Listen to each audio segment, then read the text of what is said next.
Bismillahirrahmanirrahim. Assalamualaikum warahmatullahi wabarakatuh.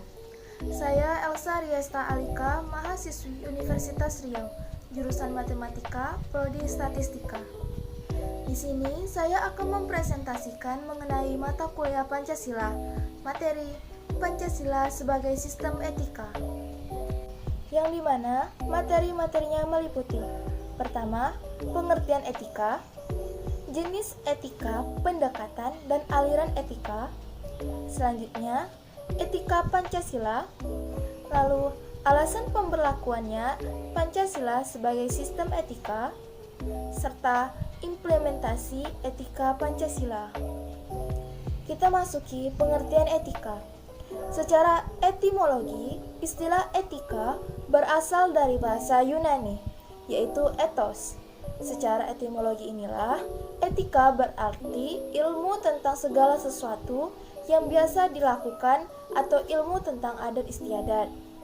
Artinya ialah etika berkaitan dengan kebiasaan hidup, tata cara hidup kepada diri seseorang ataupun kepada masyarakat luas. Nah, selanjutnya pengertian etika menurut KBBI. Menurut Kamus Besar Bahasa Indonesia, etika adalah ilmu tentang apa yang baik dan apa-apa saja yang buruk, dan tentang hak kewajiban moral yang berkaitan dengan akhlak. Selanjutnya, fungsi etika. Etika memiliki beberapa fungsi.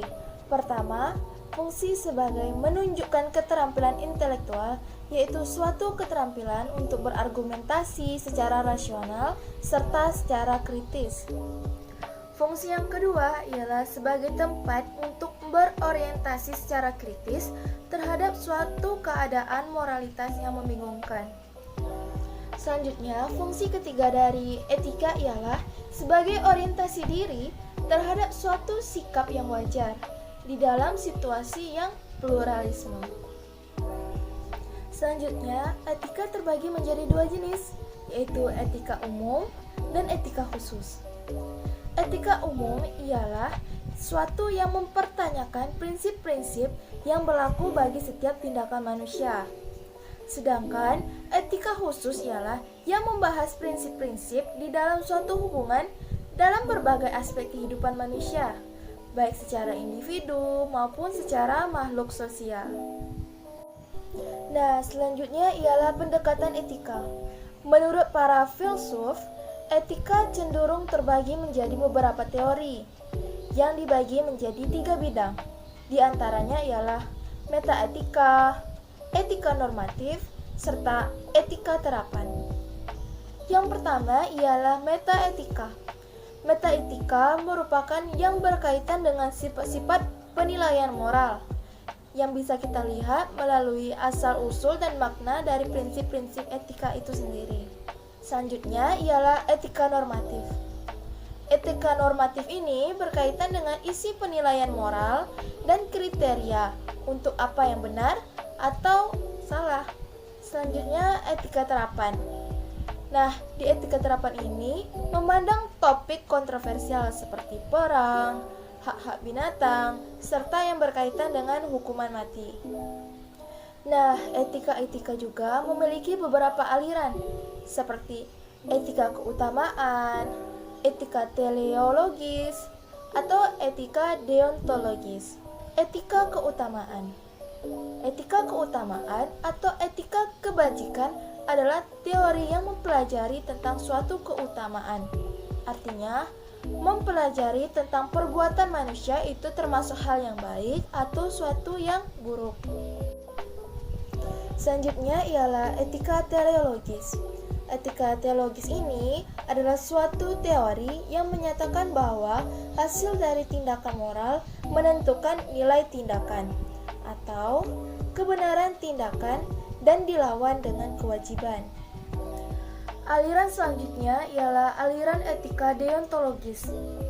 Etika deontologis adalah suatu teori etis yang bersangkutan dengan kewajiban moral sebagai hal yang benar dan bukannya membicarakan tujuan atau akibat. Nah, kewajiban moral bertalian dengan kewajiban yang seharusnya, kebenaran moral atau kelayakan serta kepatutan.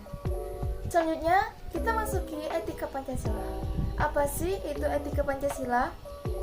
Etika Pancasila ialah suatu cabang filsafat yang dijabarkan dari sila-sila Pancasila itu sendiri, yang mengatur perilaku kehidupan bermasyarakat, berbangsa, dan bernegara di Indonesia. Nah, etika Pancasila ini termasuk etika keutamaan, karena tercermin di dalam 4 tabiat saleh, yaitu kebijaksanaan, kesederhanaan, keteguhan, serta keadilan. Lalu, apa sih yang menjadi penyebab diberlakukannya Pancasila sebagai sistem etika?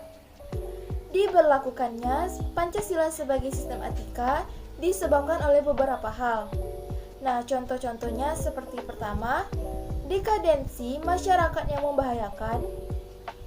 Penyebab lain ialah korupsi yang merajalela, serta kurang kontribusinya dalam pembangunan melalui pembayaran pajak.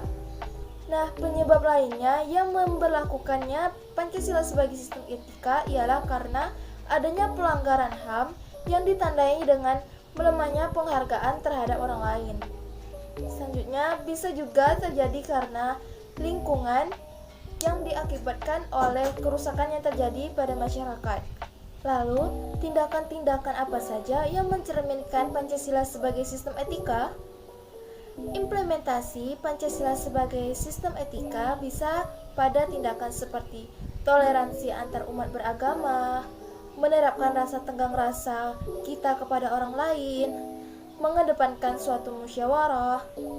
Selanjutnya, menegakkan hukum secara adil, perlakuan yang sama, dan tidak diskriminatif terhadap setiap warga Indonesia. Nah, pentingnya Pancasila sebagai sistem etika di bangsa Indonesia kita ini ialah sebagai bentuk rambu norma yang mengatur kehidupan bermasyarakat, berbangsa, dan bernegara. Sehingga tindakan-tindakan seperti korupsi, pelanggaran hak asasi manusia bisa kita minimalkan di negara kita ini. Baiklah, sekian presentasi saya mengenai Pancasila sebagai sistem etika. Terlebih terkurang, saya ucapkan terima kasih. Saya tutupi dengan wassalamualaikum warahmatullahi wabarakatuh.